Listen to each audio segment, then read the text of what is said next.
They say after a certain age, you stop falling in love, you settle. You build routines. You manage expectations. Love becomes a comfort, not a storm. And perhaps for some, that's enough. But for me, at 46, I wasn't ready to fade into the background of my own life. Not yet. Not after everything I had survived. Not after everything I had buried. My name is Claire. I'm a therapist, ironically. I help people understand themselves, untangle their past, break generational chains. I teach them to speak their truths, yet for years, I barely whispered my own. A mother of 2 grown children, married once, divorced 10 years ago. That story wasn't dramatic. Just the slow erosion of love that left us as 2 polite strangers splitting grocery lists and holidays. He wasn't cruel. Just absent. And I was too tired to beg to be seen. I had learned to carry my loneliness like an accessory. I made it elegant. Manageable. Tucked behind tailored clothes and structured smiles. I knew how to survive. What I hadn't remembered was how to feel. Until Jonah. I met him during a summer writing retreat in the Catskills. It wasn't something I had planned to attend. A friend had signed up but dropped out last minute and offered me her spot. "Claire, you never do anything for yourself," she said. "You need this." I almost said no. But something in me, something exhausted and aching, said yes. I didn't expect anything. Certainly not him. He wasn't what I pictured when I thought of a writer. Jonah was 38, tall but unassuming, with unruly dark curls and wire-rimmed glasses that slipped down his nose when he got excited about a sentence.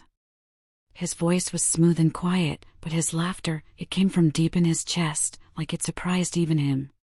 The first time we spoke, it was over coffee during a morning break. He asked what I wrote. "I don't," I said. "I listen to other people's stories for a living." He smiled. "Maybe it's time you told your own." That simple sentence haunted me for days. We were placed in the same peer critique group. I heard him read his piece, a fictional letter from a man to a woman he couldn't forget. It was raw, full of confession and restraint. When he finished, the room was quiet for a moment longer than polite. I felt the words settle into my skin like warmth. When he looked up, our eyes locked for a second too long. That evening, I found him outside by the lake, sitting on the dock with a notebook. "Writing another letter?" I asked. He chuckled. "Maybe." "Is she real?" I asked before I could stop myself. He glanced at me, not smiling. "Parts of her are." That night, we talked for hours. About the stories we tell ourselves. The lies we live in. The darkness we carry. I told him about the time I lost my younger brother in a car accident. About how I stopped singing after that. About how I blamed myself for things I couldn't control. He didn't try to fix me. He just listened. And when I got cold, he gave me his jacket. Not as a gesture, but like he needed me to stay. The days passed in soft tension. We'd find each other between sessions, sharing coffee, laughter, secrets. There was a gravity between us, but no rush. No desperation. Just presence. One night, we were asked to share something private we had never put into words before. When it was my turn, my hands trembled. "I've always felt like love was something I had to earn," I said. "By being good. By being useful. And the moment I wasn't, I'd be left." There was silence in the room.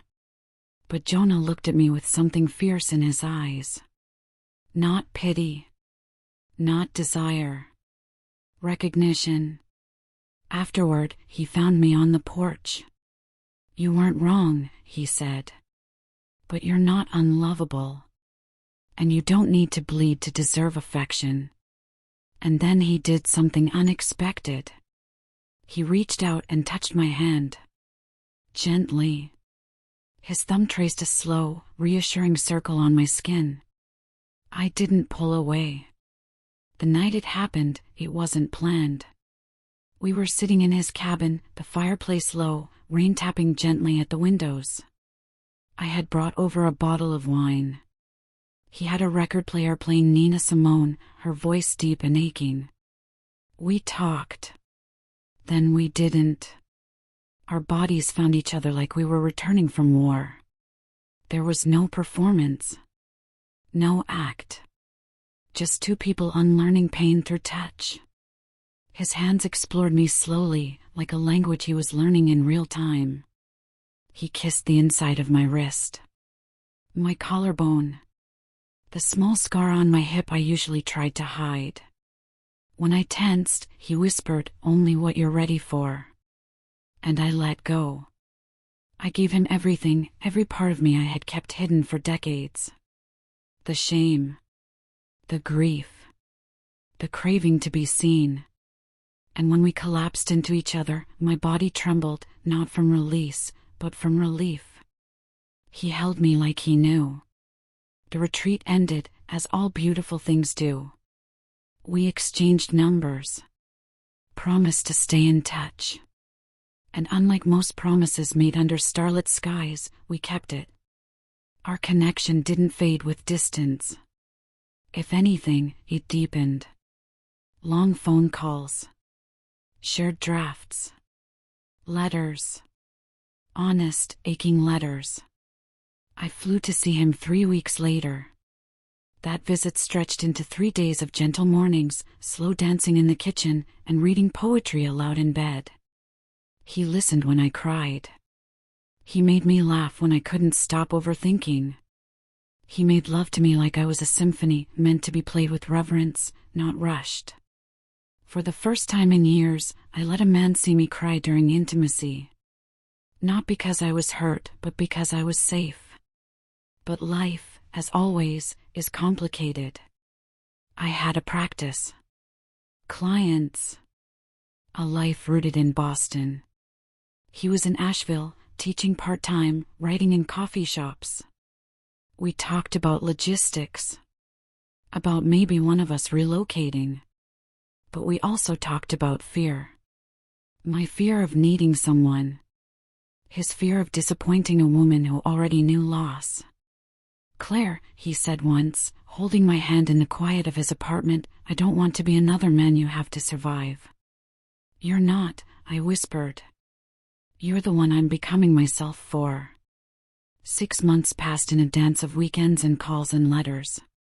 And slowly, gently, I gave him everything. Even the parts of myself I had always deemed too dark. The part that sometimes still dreams of her brother's blood on the dashboard. The part that flinches when someone raises their voice. The part that spirals in silence, believing love is earned through sacrifice. He didn't fix any of it. But he stayed. He stayed. He stayed. And one night, lying in his arms as he read me a poem he wrote in my voice, I realized I had never been loved like this. Not in spite of my darkness. But with it. We never married. That may surprise you. But the truth is, we didn't need a certificate. What we had was made of something softer, deeper, quieter. We built a life rooted in respect, not performance. In truth, not obligation. We bought a small cottage halfway between our two cities. Spent half our time there, the other half wherever our work took us. We hosted dinners. Wrote books. Took long walks in the woods and talked about nothing and everything. He still kissed my wrist like it was sacred. I still whispered to him in the dark when my fears woke me up. And every time he touched me, I felt found. Now, years later, I'm telling you this not as a confession, but as a testimony to what happens when you stop surviving and start being. to what love looks like when it isn't shiny or filtered, but real. I gave him my body, my stories, my trauma, my desires, my rage, my tenderness, my all, even the dark parts. And he gave me something I never thought I'd have. Not a rescue, not a repair, but a home.